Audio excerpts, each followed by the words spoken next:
Thank you for joining us today. Today we have a very exciting topic focused on how to get your data science at scale on the Hortonworks data platform. We have three great speakers. We have Jerry Green, who's a worldwide leader for open source.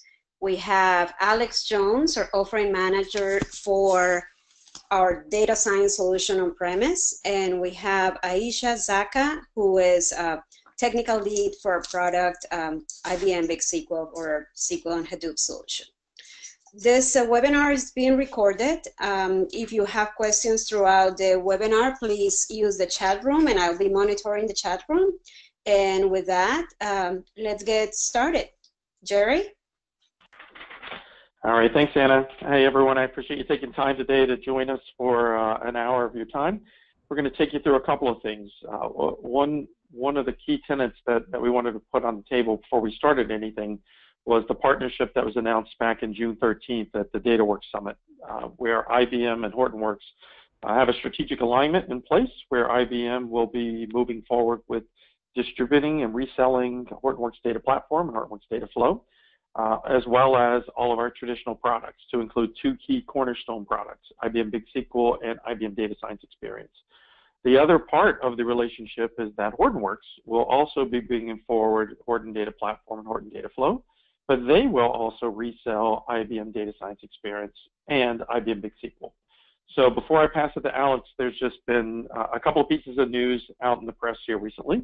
So last week, less than 90 days into the relationship, we've had a new release of the Hortonworks Data Platform 2.6.2, so that's out generally available, which has complete upgrade capabilities. So if you're an IBM IOP user, you can upgrade into the new Hortonworks platform via the existing Embari tools. And also IBM Big SQL 5.0.1, which is completely compliant and supported with Hortonworks, was available the same day. So two nice announcements, very quick into the relationship. We're showing synergy between the two firms. And I think you'll get a lot out of today's webinar on the two different topics. So with that said, I'm going to pass it over to Alex. Alex is going to take us through IBM Data Science Experience. And Alex, over to you. Great, thank you very much. So let me just get going here. All right, hopefully this is now going to be, I'm not seeing anything on my own screen. Here we go. Alex, you're showing in a presentation mode there. Good. Yeah. Okay. So I think, is that showing on the screen now? It is showing. Both the main slide and your next slide. Okay. That's really weird. Sorry, just one second here. So I'm just disconnecting my other monitor. I think that may be causing some problems here. All right, is that better? All good. All right, excellent. Okay, great. Solved that little bit of technical difficulty. So my name is Alex Jones. I'm the offering manager for Data Science Experience local product. So I'm looking forward to the opportunity to take a few minutes to talk to you guys about that today. I'm planning to just talk a little bit or show just a few slides in order to sort of situate Data Science Experience for each of you. And then I'm going to actually spend more time in terms of a demo just walking you through and showing you some of the functionality, some of the great areas of functionality that are inside the product. So first of all, so what is the IBM Data Science Experience? We call it a lot DSX. I'm probably going to use that term also quite a bit throughout the presentation. So DSX is a platform for developing and deploying analytical applications. It's for data science, as the data scientists, as the name implies. And it's really a platform which supports a data scientist throughout the life cycle of their analytical applications. So it supports them right from exploration and development of analytical models through the deployment of those models into production and the management of those models once it's in a productive environment. DSX is available in 3 different ways. It was initially developed as a cloud offering as part of the Watson data platform at IBM. It's been available since about June of 2016 as a cloud offering. A couple of months ago, about April, was our initial launch of Data Science Experience Local, which is what I'm going to be talking to you guys mostly about at the presentation here. That's essentially the same services that are available as part of the cloud, packaged up and available for installation and running on local hardware or on premises behind a customer's firewall. And thirdly, there's a desktop version of Data Science Experience, which is essentially a learning tool that can run on a laptop, but it's mostly designed for people to be able to learn about the technology, also a little bit of data science learning, and also potentially to deal with offline usage scenarios. So what are we solving with Data Science Experience? As we talk to data scientists that are in the market, we find that there's several different challenges or pain points that are coming up, which we want to address inside DSX. One of those is that data scientists tell us that they really don't like the fact that they are being required to have rigid tool sets. A lot of them are telling us that they are being essentially pressured either by especially in an enterprise environment where there's data science teams, to choose really just one a tool or one approach, one language, and that not to be able to, and they're not able to really deal with the breadth of tools and languages and capabilities that are out there. In the situations where they are able to have multiple tools, they find that it's hard to navigate between those separate ones and to connect to the data that they need in all the different environments, and to really get at all of the analytical capabilities that they require. They find that the environments that they're using are fragmented, and it's really time-consuming for them to move between them. They're having to ramp up and with different communities and different ramp-up tools on each of the, or different ramp-up requirements for each of the tools that they use. And one of the things that's really important that they're telling us is that they find that as they move between different completely separate analytical environments, they lose track of the metadata and the data lineage, which is really required in order to prove out and test or demonstrate the validity of the results that they're coming up with, and to work again at that kind of production scale of analytics.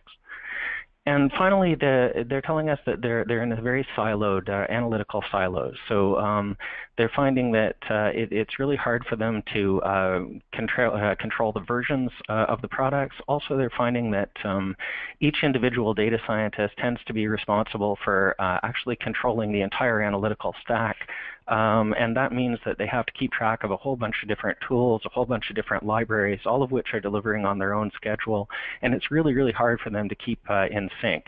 And what that does is that means that makes it very difficult for them to work together with other members of a data science team.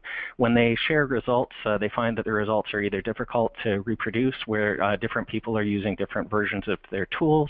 Also, it makes it just really hard for them to share either results or to share an analysis where they take something to a certain point and then work with another member of a team who can then take it on from there. So those are really what we're looking to address with Data Science Experience. So I mentioned that we're talking about DSX Local here today. So DSX Local, as I mentioned, is the version that runs on a customer premises. So in this, it's a single installation. So that install includes everything that you need in order to build and deploy your analytical applications on your premises.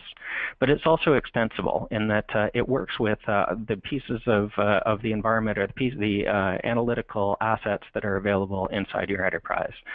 So DSX Local includes a remote Spark, or it includes a Spark instance, but it can also be configured to work with a customer or your remote Spark version if you have an existing HDP cluster or any other Hadoop cluster.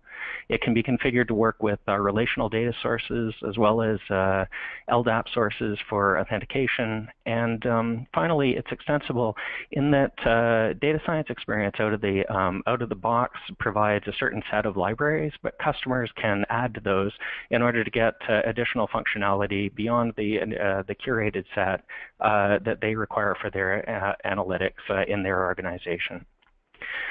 Specifically, DSX includes things like in tools like Jupyter Notebooks and RStudio. Those are supported out of the box today. We also will be supporting Zeppelin Notebooks in a release that's coming out within just about a week, so in the very, very near term.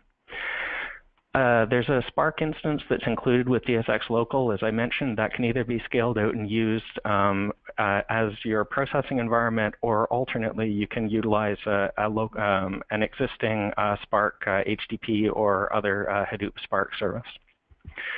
There's machine learning capabilities, which IBM has developed in order to help create and manage and deploy machine learning models into production environments. That's all included with DSX, as well as a bunch of functionality that supports the collaboration amongst data scientists, as well as the community, which helps data scientists learn new techniques. And finally, Data Science Experience Local includes a tool which allows the administration of the hardware platform. So if you wanted to take a look just a second at the logical reference architecture, essentially what happens inside Data Science Experience, you start by defining connections to your data sources. So these can either be files that get uploaded to an embedded object storage, or alternately, IBM provides a set of connectors out of the box which you can use in order to define connections to your data sources. For the most common relational and Hadoop data sources. If you happen to have data that is in a format that we don't have an out-of-the-box support, an out-of-the-box connector, you can create those yourselves using basically the client that's provided by your data source provider. Once that data at runtime is used at runtime, it's loaded into Spark, where the processing occurs. As I mentioned before, there's an embedded Spark instance within DSX, or you can use an existing Spark cluster of your own. Once the data, or using the Spark for processing and the data that's been ingested, you can then use a whole number of open source and IBM value-added tools for your data analytics. So as I mentioned, we support Jupyter and RStudio.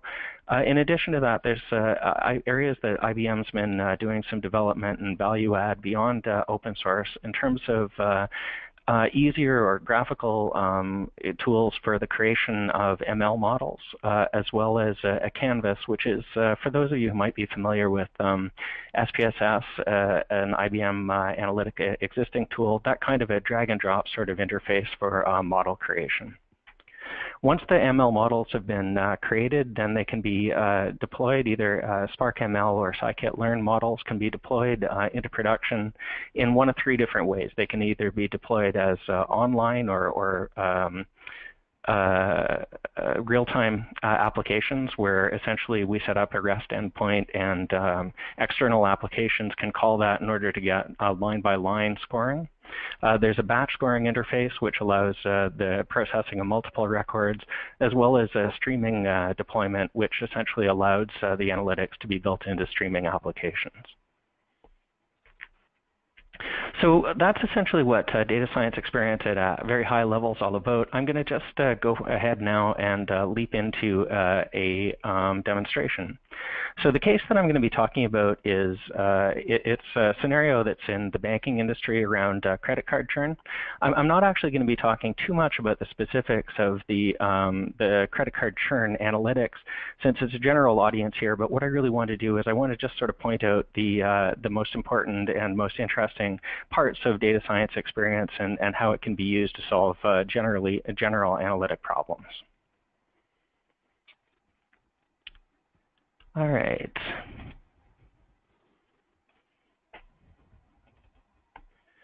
Okay, so when you go into Data Science Experience, this is the initial screen that you see. You come in and you see it's a Community tab. So the Community tab really supports that ability of a data, or that helps a data scientist learn about data science techniques.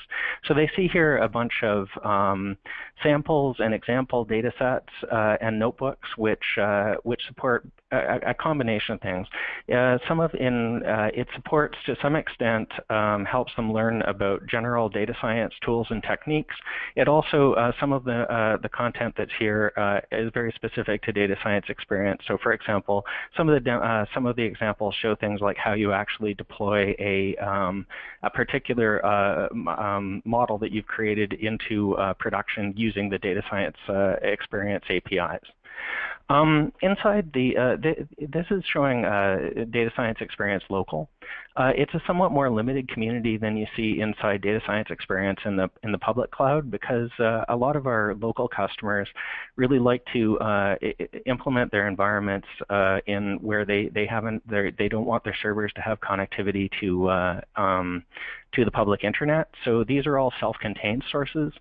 And customers can also add their own individual best practices. So you can think of this as a sort of a combination of best techniques that IBM has curated and is providing to the community, as well as enterprise best practices. It may actually make a lot of sense for data scientists in the real world to also work with DSX in the public cloud, where they have access to a whole lot of additional community content, which is more dynamic and includes a lot more new learning data science techniques that connect and are available all around the public internet. So I'm going to go from here to projects. So I mentioned that one of the areas that is really important inside DSX is the ability to bring all of your tools, your data together, and work with other members of your colleagues and members of your data science team. So project is really the area where all of that's brought together inside data science experience. So this is where all of the analytical assets, the data, and the collaborators are brought together to work on one common set of tools that can be run by anyone within that environment. So what we're looking at here is all the assets that are available here. As I mentioned, the first step is to get data sources together. So if you see here, I have several data sets that I've already added that are to do with the credit card churn case. These are informations about customers, as well as summaries and churn rates for what have been experienced. In addition, so those were uploaded as files into DSX. Additionally, you can make, as I said, connections to your enterprise assets. This is an example of a -DB data connection that I've created. So it's really easy to add those kind of connections in order to work with your own data. What I'm showing here is just the kind of connections that you'll need to make in order to work with a relational data source. You put things like all the sort of connection type information that you would expect in order to work with a particular table inside a relational data source. As I mentioned, we support a number of different out-of-the-box. We support a number of different industry-leading relational and Hadoop sources. Hadoop, Big Insights, Hortonworks is also supported as an out-of-the-box connector. If you're choosing Hadoop, or if you're choosing HDP rather, then you simply add this kind of information here. I also mentioned that if you do happen to be working with data sources that aren't initially provided or aren't provided by IBM out of the box, you can add those by essentially referencing the JDBC connectors for that client. And in that case, whatever source you've added will also appear in this list. So once you've got your data and are going back there, once you've got your data, one of the other things that's really important so that's grouping all of the data assets together that are applicable to a particular business problem. One of the things that you can also do inside projects, and one of the key things inside projects, is you can also add additional people, so colleagues inside your organization, so that they can really immediately and easily work with that data source, with those data sources and with those notebooks and things in a shared environment.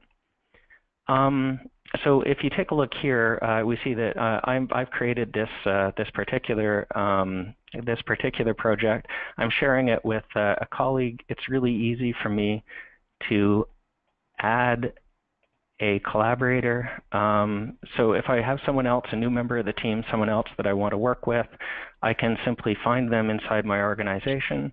I can add them, and then I have the ability to choose what kind of level of access I want them to have.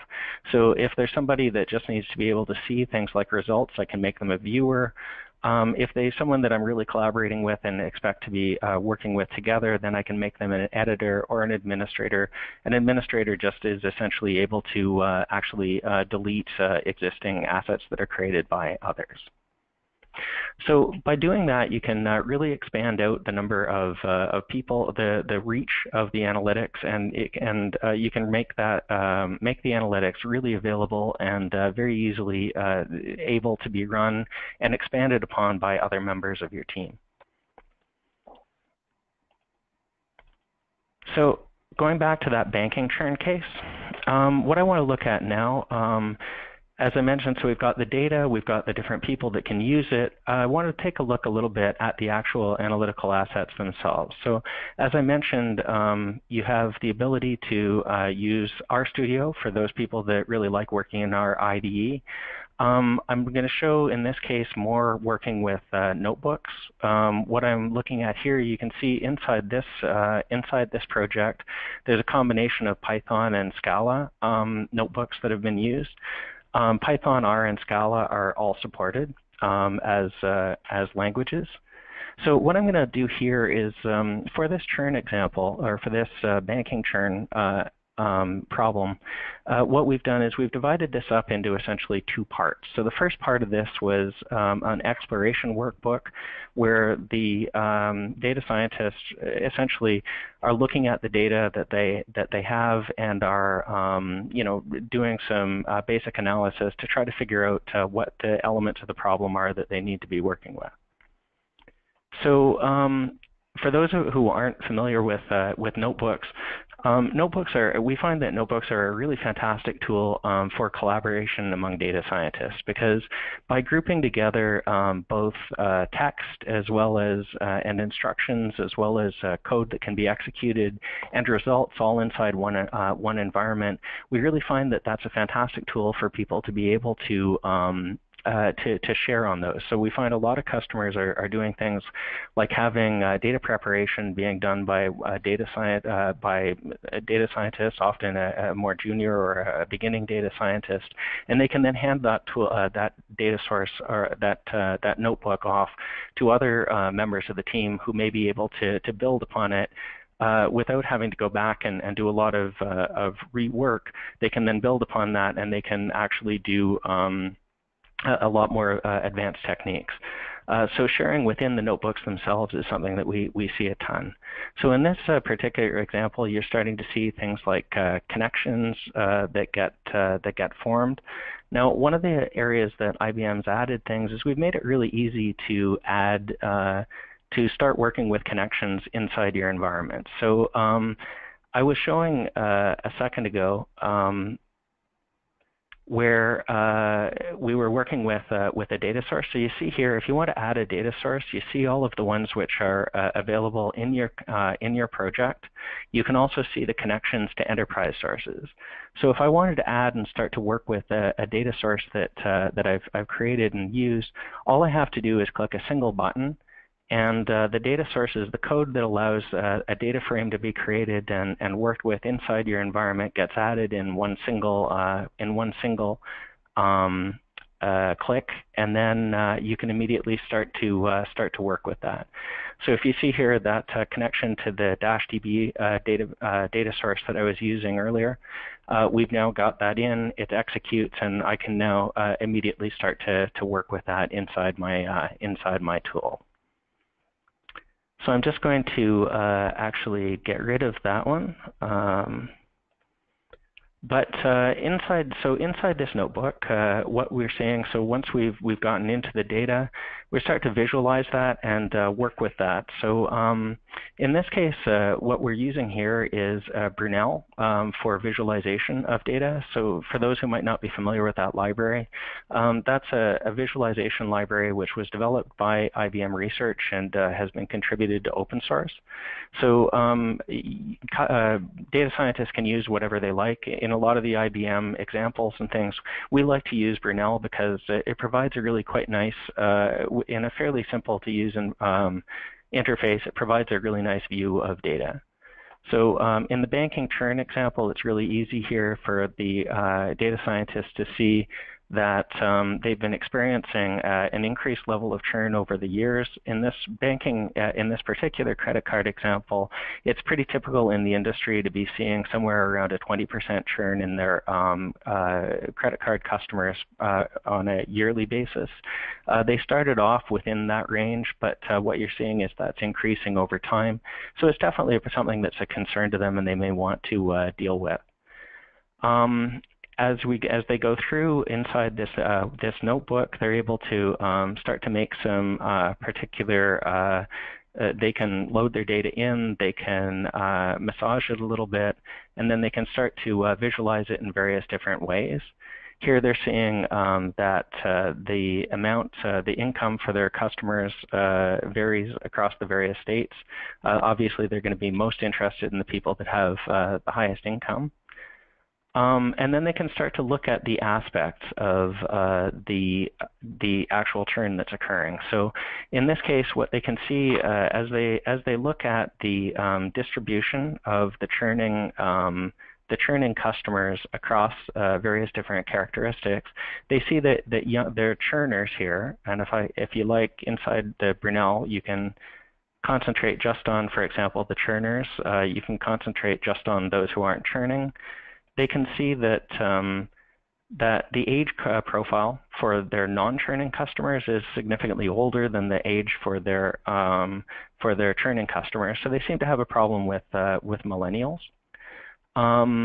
Also, they can see it doesn't seem like there's a big difference. This is looking at things based on other profiles. So for things like sex or other characteristics, excuse me. So things like sex don't make a particular difference. A little bit of a difference in terms of the education level. They're seeing that the more education level that people have, the less that they're churning.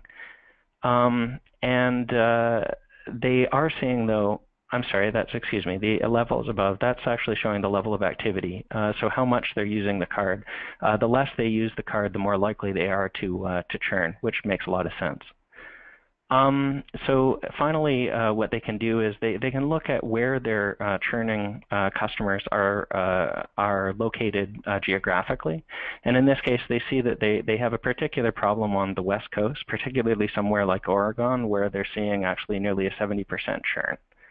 So what this is an example of inside this, as I mentioned, I don't want to deal too much with the particular case, but with a number of fairly simple steps, they can analyze their problem. And in this case, they see that they've got a churning problem, and it's factors like the education level a little bit, how frequently a card is used, the geographical location of the customers are really important. So these are things that they'd want to use as essentially as features in their ML development.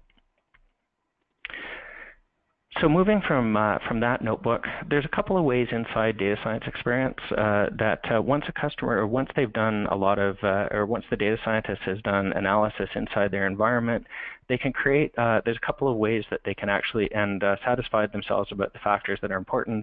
There's a couple of ways that they can create machine learning models and deploy those models into production. So one of those ways they can use notebooks.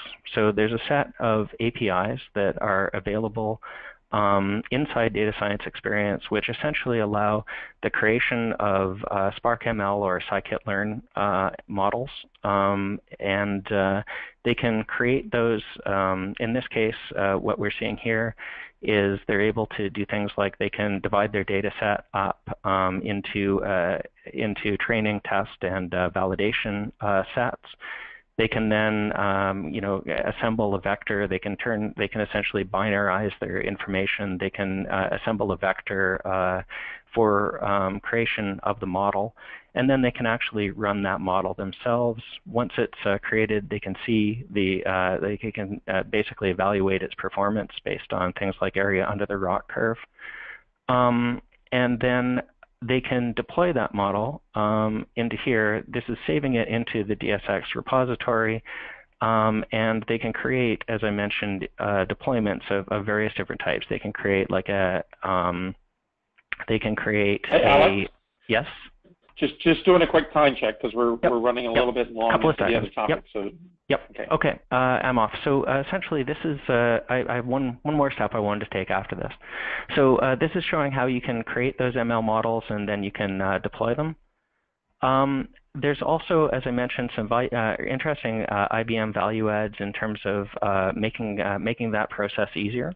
So we have a graphical approach for creating a Spark ML model, which essentially follows the same steps as you were seeing above, but is doing it in a way that's much more automated and easier. So if I wanted to take a test creation, I have the opportunity to either create an automatic, I can do this automatically or manually. In this case, I just wanted to show what's available if you go through with a manual approach. You select what data you want to make available, and I'm not going to go into the last couple of steps, but essentially what you can do very graphically, you just essentially say, I want to create this, I want to use this target, and then the system goes in and it automatically does the steps that you were seeing in the previous notebook. So it basically automatically creates a vector that can be used for the training of the model, and then you can select which appropriate models you'd like to try as a starting point for your own evaluation, and those all get created, and the results, you can evaluate them, the evaluation results come back, and you can see those in your environment. So that shows essentially how you can, inside data science experience, how you can start off with an exploration and an evaluation. You can move from there into creating your ML models and deployments, either in programmatically with APIs, or you can do it graphically with tools like the Model Builder or graphical flow. And then finally, what you can do is, once you've deployed that, there's model management functionality, which allows you or an administrator in the environment to look at all of the models that have been deployed into production. So you can see across all of those which of them are performing well, which of them are following below certain thresholds and perhaps should be reevaluated or refreshed. And it lets you see things like which of them, and as well as information like which of those are the most invoked, which of them are performing the best in terms of their performance, as well as the characteristics of the users, who it is that's inside their environment that's actually using the service. So this is a good example of how DSX, or what this is really showing is how DSX really takes you right through that analytical journey from when the model is being, from exploration of a business problem, creation, usage of the data, right through the creation of models, and then the deployment and managing of those models in production. Thanks very much. This was just a bit of a whistle stop, but hopefully you can get a chance to go on and take a look at data science experience yourself. There's either with the desktop version, which is free, or there's a free public cloud version that you can go in and check it out yourself and play around and hopefully find a lot of useful insights. Thanks, Jerry. All right, thanks, Alex. So that was really good. Anna, just waiting to pull my slide back up there. All right, so I appreciate everyone taking time with us as we go through the first topic of today, which was IBM's data science experience. As you heard from Alex, a lot of really good information provided about how you can do both in a local and in a hybrid and a cloud environment, data science at scale. We're going to move into IBM Big SQL, which is the second component of the call today, and then I'll close it out with a call to action and a little bit more information. So I'm going to pass it over to Aisha. Aisha? Hi, everyone. I'm going to be talking about Big SQL and how it fits into this partnership. We're running short of time, so I'll jump right into it. So this just a little bit of motivations why we came into the space with SQL and Hadoop. The data warehouse modernization it's a leading Hadoop use case. It's what it's used for the most, and the reason for that is Hadoop is a flexible platform, but it's hard to leverage it and use it with all the different tool sets. And the industry right now has a big set of people who are leveraging SQL already. And that's why Big SQL opens the data to a much wider audience. And given that it's a widely known syntax and skills are already there. And with that, there's a reason why a lot of SQL engines exist, because they're all trying to solve certain problems for different kind of workloads. And we've been tracking around 16 so far. There were 25 last year. And you'll see a lot of popular names come up here along with ours. And all of them claim to have some of the other advantage over Hive, but they can't agree on a single one as being the be-all. And we all know in the traditional data warehousing environment, there's usually one or two vendors that are very popular. But this space keeps evolving based on the kind of ways people are leveraging SQL in Hadoop. The reason for that is that all SQL engines for Hadoop have a sweet spot. They're kind of built out for a particular purpose. For example, if you're focused on transactional workloads, Phoenix with HBase is where you would go to. If you just want to do exploratory work, which is just with a small set of users, maybe you're a data scientist, then Spark SQL or Drill can do the job for you. And then Hive has a sweet spot for simpler but large-scale queries or ELT type queries. But the focus here being simpler large-scale queries. When the workload changes to something more complex, which requires a higher concurrency of usage, a lot of users working on the same workload, and more data warehousing kind of workload, that's where Big SQL shines. So the thing we want to explain in this presentation is that you should focus on using the right tool for the right job. So none of these are mutually exclusive. Hive, Big SQL, Spark SQL, they can all coexist and they complement each other in a Hadoop cluster. Big SQL has a great spot when it comes to working with data warehousing workloads because it has capabilities and features built in that help you with enterprise workloads and help you with application portability when it comes to working with visualization tools like Cognos or Tableau or MicroStrategy that bring in those kind of reporting workloads into Big SQL. And that's why it's an ideal tool for BI data analysts and for production workloads, especially focusing on complex queries. Before I go deeper into what Big SQL is, the one thing there's a myth that Big SQL is completely proprietary and doesn't fit into the open source Hadoop environment. But Big SQL actually, it is a proprietary engine, but it's not a replacement for Hive or anything open source. It actually extends Hive. It sits on top of Hive. Big SQL tables are Hive tables. It reads the same data from HDFS that Hive does. We even use the same Hive metastore to store all of our metadata that's related to our tables. So both Big SQL and Hive will see the same tables on disk. So even if something better came along a couple of years from now, all you need to do is uninstall Big SQL as service, and your tables are still accessible from Hive and other technologies. Not that you'll need to. So what is Big SQL? It's the only SQL on Hadoop solution today which has a powerful query engine with a sophisticated cost optimizer, which makes complex querying a lot faster, along with the ability to understand SQL syntax from other vendors, such as Oracle, IBM DB2, Netezza. And that's why we believe that Big SQL is the ultimate hybrid engine when it comes to optimizing your data warehouse workloads. And when you want to actually bring in the data that sits in Hadoop and allow it to merge and collaborate with data that sits across your enterprise. Some of the distinguishing features that build out Big SQL are, I won't go into a lot of detail on these, but a few that I want to touch upon are around the application portability piece. It has a comprehensive file format support. It reads a lot of native data sitting in Hadoop and allows you to very simply and seamlessly integrate with a lot of visualization tools out there. And the other piece is federation. It allows you to have distributed requests sent out to multiple data sources that sit outside of Hadoop within a single SQL statement. That's a very, very powerful feature to have. And a lot of data sources supported are DB2, Teradata, Oracle, Netezza. And with all of that, and performance is something that's a given, comes from a great history of data warehousing with our years of experience with DB2 that we're bringing into this Hadoop space, is our enterprise features that we bring along with it. So out of the box, you have sophisticated workload management, self-tuning memory management, built into the engine itself, so that you don't have to kind of take care of all of this outside, even though you can using Ranger and Yarn, similar to other Hadoop services. Now let's jump into a few popular use cases that customers love Big SQL for. One being enterprise data warehouse augmentation.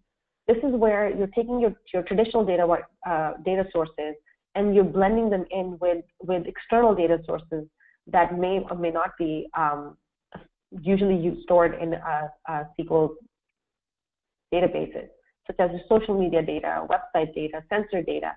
This provides the ability to integrate that data, this new data that keeps getting accumulated more and more in enterprise, with existing data sources. So this is like you can blend in and have the ability to make data-driven decisions even faster. Use case 2, which is a very, very popular use case, is offloading your data warehouse to Hadoop. And this is where a lot of the power of Big SQL federation capabilities and its SQL compatibility features comes into play.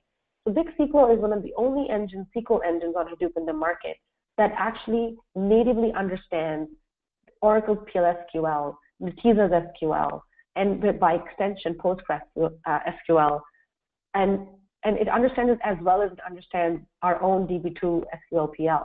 So what this does is it allows you to bring in workloads without having to change much.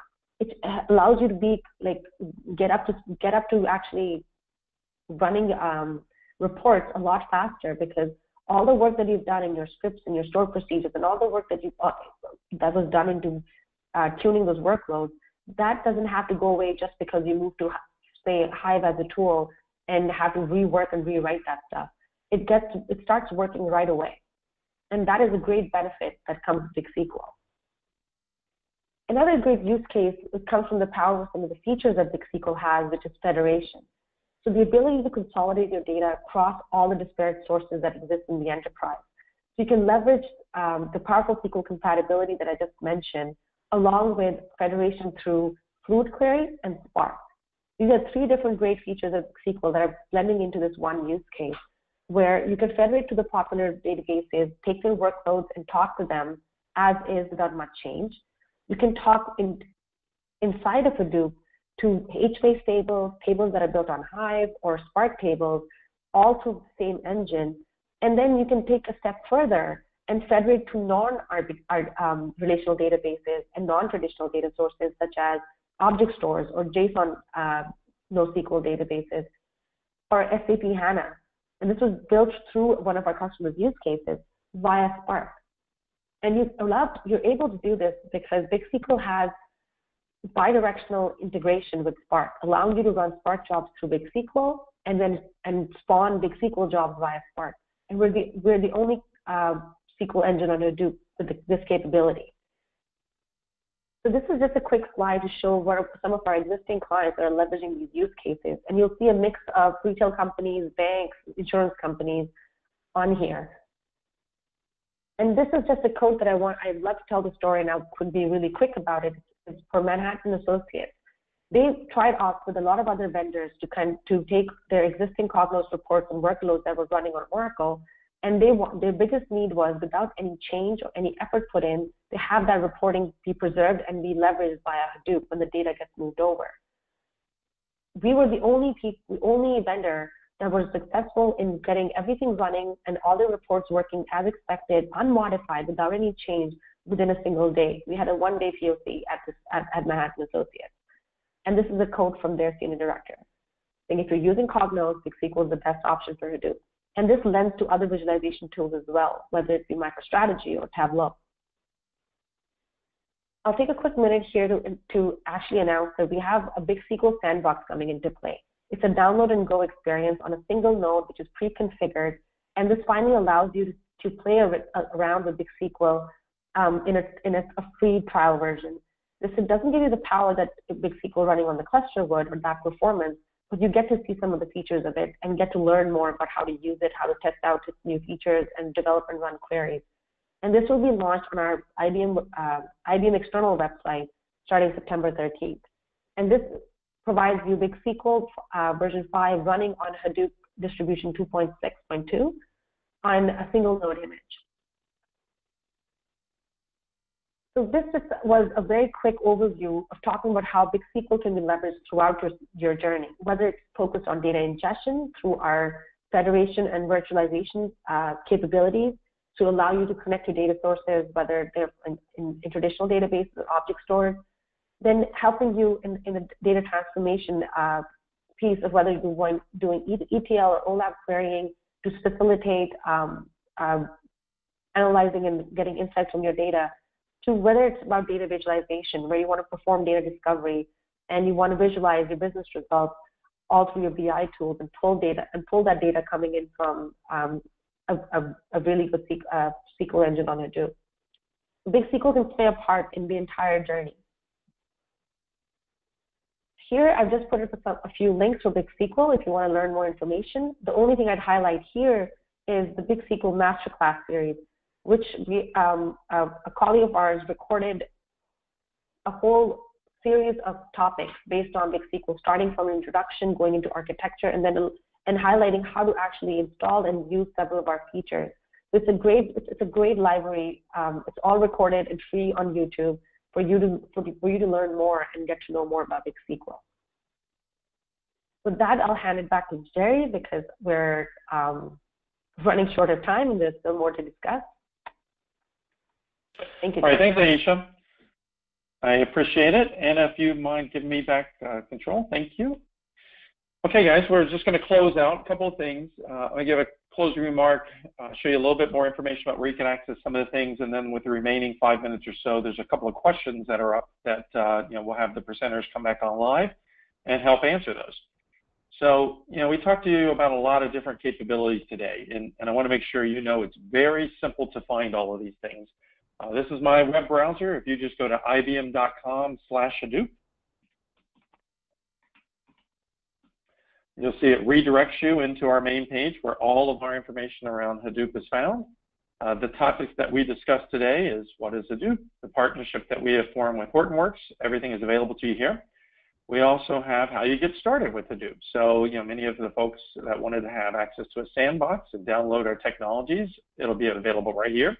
Aisha just talked about having access into our Big SQL platform, so you'll see a link for that coming up next week. Key value added capabilities that run on top of Hadoop, IBM Big SQL. Very easy for you to dig into all the depth and knowledge that we have on Big SQL by just selecting the link.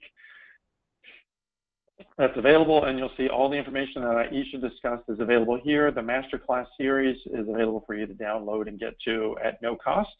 Also, different examples and access into some of the IBM Big Data sites is available for you easily by just going through the main Hadoop page. IBM Data Science Experience, which Alex demonstrated for you, is available for you to learn more and download. As he mentioned, you can sign up, get a free trial. That's available on our website, so you don't even have to have an install or configuration. You can just run that right off of the IBM Bluemix webpage. Or there's an image that you can bring down and run on your workstation or run in a local environment as well. We'll go back up to our main page once again, and you can see that there are many other capabilities that we didn't get into today. So just to give you a 50,000 foot, IBM and Hortonworks partnership is not just around core Hadoop, it's also around Hortonworks data flow, and doing real-time analytics. So that is important for you to understand that you have that information available on the page here. But also data quality, data governance, data integration, IBM capabilities, Big Integrate, Big Quality to cover those aspects. IBM has Big Replicate, which is a real-time replication capability in the Hadoop world, and we will see us following up this webinar with sessions on those individual topics. The other element is you're more than welcome to contact any of the speakers today for information, but once again, trying to make it easy for you is click the Contact Now button, and you will be able to get an email, text chat, or call. And if I stay on this window long enough, you'll see a window pop up where somebody will immediately reach back to you with any of your questions and get you into the funnel where one of the IBM representatives can reach back to you. So with that said, Anna, if you don't mind opening up the lines for just the speakers here, and we'll go back into the Q&A. And if you want to read through any questions you want to cover, I'll pass it back to you, and we'll work on those answers. Yes, right now we have a question for Alex, and the question is, Alex, you talked about exploiting external Spark clusters. Can this be Cloudera and Hortonworks clusters? Yeah. So basically, you can use the capacity of either of those. Essentially, what is required is that the cluster needs to be running the Livy API, which is enabled by default for HDP clusters, but can also be run with Cloudera or other Hadoop clusters. So anything that's running Livy can be used for remote execution. Thank you. I don't have any more questions in the chat room. Are there any other questions that the audience may have?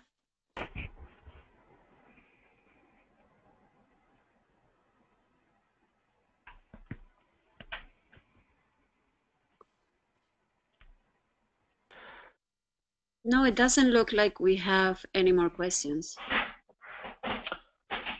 Okay, well, I'll say one thing, and then we'll let Anna close it out for us here, guys. So once again, I appreciate you guys taking time, to come and learn a little bit more about a couple of the IBM key value propositions and value-add capabilities, that are supported, on the Hortonworks platform. It's a big part of our go-to-market together as two separate entities forming a data science community, though, and building that on an open platform. That's really important.